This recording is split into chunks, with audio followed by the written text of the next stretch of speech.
Question number 2. So this was actually my question number 3, but you guys went Thank there. you for So letting me have that moment there. We're moving to. Did we? We're moving question number ignoring 3 to number 2. Yeah. Question number 2 is, with your financial situations being, let's call it lucrative, and we'll just leave it at that. For the Midwest. Does gold digging and or wondering if someone is just with you for your money a factor to you? Does it cross your mind? Do you worry about it? It's not an issue for me, and I'll tell you why. I won't date someone if they know me. Well, eventually they're going to know you. But initially.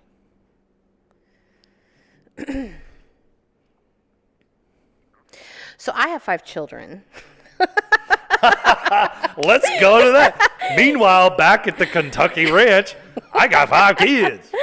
What say you? I have 5 children. 3 are still under the age of 18. And No wonder you're a beast. You got a lot of mouths to feed. Well, and those 5 kids were all 10 and under when I became single. So you absolutely have hit upon something that, yes, you talk about drive. Yeah. It breeds a lot of drive when you're dealing with something like that. True But that. I can't say that I've ever felt like I've been in a situation where I've dealt with that. I would say that probably my 5 kids scare off anybody. And I'm good with that. You know what? It kind of just goes back to pre-qualifying people, right? That if somebody is leading with that, then I'm not interested. I don't need my ego stroked. I need a partner. Yeah. All right, question number 3. So both of you are in a different category of income earners. There are people who are right now working a job, trading time for money. There is another group of people who are doing the opposite of that, having their money work for them, and there is, the amount of hours that they put in, there is a not direct correlation to how much they are earning. They can work 1 hour and earn $1 million, and can work 2 hours and earn nothing. Mm-hmm. So you guys are in the latter category of income earners. Does that matter to you, your significant other? Does it matter to you if they are in the other category? Go ahead. So first of all, let me just say, nothing wrong with either one of them. You have given me a praise and an accolade that I'm not deserving of. I'm kind of feeling the same way, Yeah. actually. Let me. I was like, "Ooh." Let me make this very clear. I have a boss. I'm self-employed, but I have a boss, and right now it's about 34 clients that are on my forecast up over there on the wall. I have 34 bosses. I absolutely trade time for money every day. And yes, I also have some investment strategies that I'm working on. So I'm the hybrid. You went from level 1 to level 2 or level 3, and I'm in the middle, probably somewhere around the same. And so I guess where my differentiator is, I make $10 an hour. Every hour I work, I know that I make $10 an hour. You guys, on the other hand, don't. There's no direct correlation to the amount of hours you've worked to like an hourly wage. So that's, or a salaried wage. So that's my question. Is one type of income earner, be it known salary, similar job, 40 hours a week, that type of thing, or the person who is kind of in your own category and doing the opposite? Does that matter to you, or is one more attractive than the other? So is one more attractive? I'm sorry, go ahead. I think men and women have a different answer on this. I don't believe that one is more attractive than the other, but I will say that I do believe that people who earn money the way that I earn money have an understanding of my joy and pain in a way that an hourly person is just not going to understand. Am I going to date based upon one or the other? The answer is no. Do I believe that I have, I just believe that people, so we're both real estate brokers. We're actually both brokers. Yep.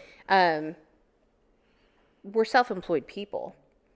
And by the nature of what we do, and again, single mom of 5 kids for 12 years, I am very tied into the fact that I can have a great year and there can be something that happens and my next year might not look so great. So again, very low ego in what I do. It feels a little weird. It's almost a little embarrassing, like the way you phrase that. Cause I was sitting over here thinking like, I don't feel like that person. I just happen to be somebody who's strung together a few good years. And I'm stringing together, I believe, in the future, a few good years. But you never know what tomorrow brings when you're self-employed and your income is based on a lot of factors that have nothing to do, honestly, with how good you are at doing it.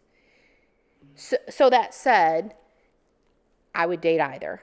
But I do believe that other people who are just sort of in that lifestyle that I'm in get me and get my fears about money, about finances, in a way that probably an hourly income earner just isn't. That's what I was getting at, is that, hourly workers don't necessarily see that day-to-day up-down struggle. You're up for an hour, and then 2 hours later, you are in the dumps, and you've had the worst day. And it was a great day all the way up until then, and then it turns out to be the worst day ever.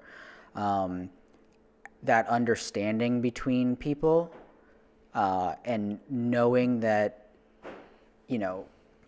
for lack of a better term, like you said, income is variable for you guys. It's a good month, a bad month, a great month, and then the worst month I've ever had, and you can have it all within the 4 months.